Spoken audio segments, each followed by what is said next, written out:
آپ کی یونیورسٹیوں میں باقاعدہ بچوں کو فروغ کی جا رہی ہے. اللہ کے لیے غور و فکر کریں, بچوں کا دھیان رکھیں, ان کے پیچھے جایا کریں, سرگرمیوں کا جائزہ لیا کریں. بچہ کس کے ساتھ اٹھ بیٹھ رہا ہے, کہاں پہ جا رہا ہے, پیسے مانگتا ہے تو خرچ کہاں پہ کرتا ہے. ان ساری سرگرمیوں کا جائزہ لیں تاکہ ہم اس الخبائث سے بچ سکیں, اللہ کی لعنتوں سے بچ سکیں. اللہ سے دعا ہے مالک جو کہا جو سنت پر عمل کرنے کی توفیق عطا فرمائے. آخر دعوانا الحمدللہ.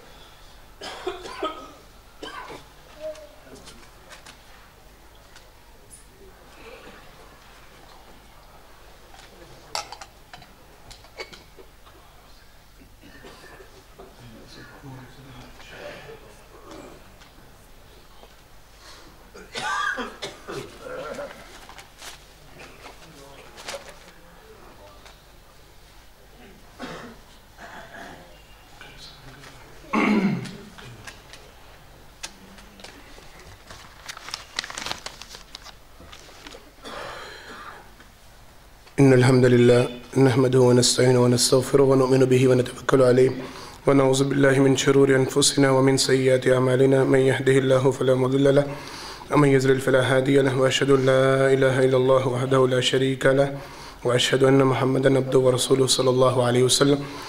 حضرات محترم, پہلے خطبہ جمعہ میں اللہ کی توفیق سے چند ان اعمال کا تذکرہ کیا گیا ہے یا ان بدنصیبوں کا تذکرہ کیا گیا ہے جن کے اوپر اللہ کی اور اللہ کے رسول صلی اللہ علیہ وسلم کی لعنتیں برستی ہیں. اور اس حوالے سے وضاحت کی گئی ہے کہ جس کے اوپر اللہ کی, اللہ کے رسول صلی اللہ علیہ وسلم کی لعنت برس جائے, نہ اس کا دنیا میں کوئی مددگار ہوگا نہ اس کا آخرت میں کوئی مددگار ہوگا. وہ بندہ نہ دنیا میں کامیاب ہو سکتا ہے نہ آخرت میں کامیاب ہو سکتا ہے. اللہ کی رحمتیں نہ دنیا میں اسے حاصل ہوں گی نہ آخرت میں حاصل ہوں گی. اس کی دنیا بھی برباد ہے, اس کی آخرت بھی برباد ہے.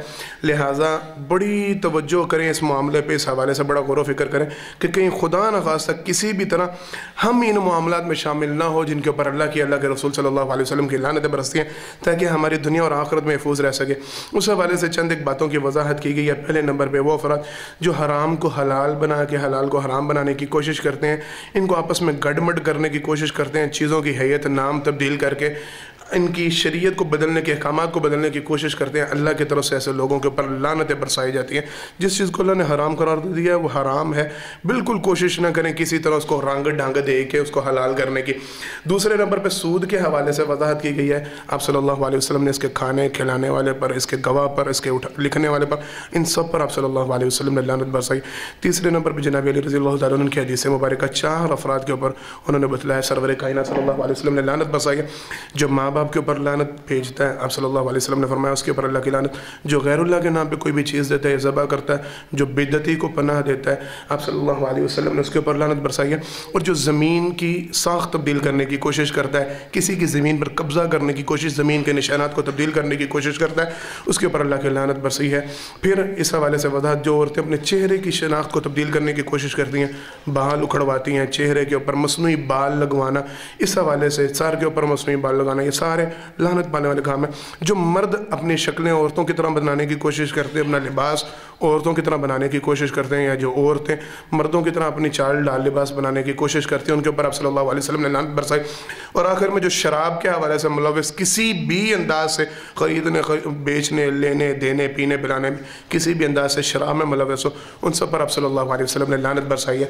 اللہ سے دعا اللہ ہم سب کو ان ساری قباحتوں سے محفوظ فرمائے, ہماری نسلوں کو ان سارے گناہوں سے محفوظ فرمائے. اگر کسی میں گناہ ہے اللہ توبہ کر کے رجوع کرنے کی توفیق عطا فرمائے. دعاؤں کی درخواستیں کی گئی ہیں, پریشان حالوں کے لیے دعا کی درخواست ہے, دعا کریں اللہ جتنے بھی پریشان حال ہیں ساروں کی ساری پریشانیوں دور فرمائے. بیماروں کے لیے دعا کی درخواست کی گئی ہے, خصوصاً میری پپو جان, میں نے پہلے بھی ان کے لیے دعا کروائی تھی, ابھی بھی علیل ہیں ہمارے خاندان کا, وہ بڑا قیمتی سرمایہ ہے, ان کے لیے خصوصی دعا کریں اللہ انہیں مکمل صحت, تندرستی, ایمان والی زندگی عطا فرمائے, انہیں مکمل شفائے کاملہ واجلہ عطا فرمائے. اور بھی جتنے بیمار ہیں سارے بیماروں کے لیے دعا کریں اللہ سارے بیماروں کو مکمل شفائے کاملہ واجلہ عطا فرمائے, پریشان حالوں کی پریشانی دور فرمائے. جو قرض دار دار ہیں اللہ ان کے قرضے ان کو اتارنے کی توفیق عطا فرما۔ دعا کے حوالے سے یہ سوال پہلے بھی بڑی دفعہ ہو چکا ہے، اس کا جواب بڑی دفعہ ہو چکا ہے، میں نے اس لیے آج اس کا تذکرہ نہیں کرنا۔ اللہ سے دعا اللہ مجھے اور آپ کو جو کہا جو سنس پر عمل کرنے کی توفیق عطا فرمائے۔ بارک اللہ لنا ولکم فی القرآن العظیم ونفعنا وإیاکم بالآیات والذکر الحکیم انہ تعالی جبار قدیم ملک بر رؤوف رحیم سبحان ربک رب العزة عما یصفون وسلام علی المرسلین والحمد للہ رب العالمین۔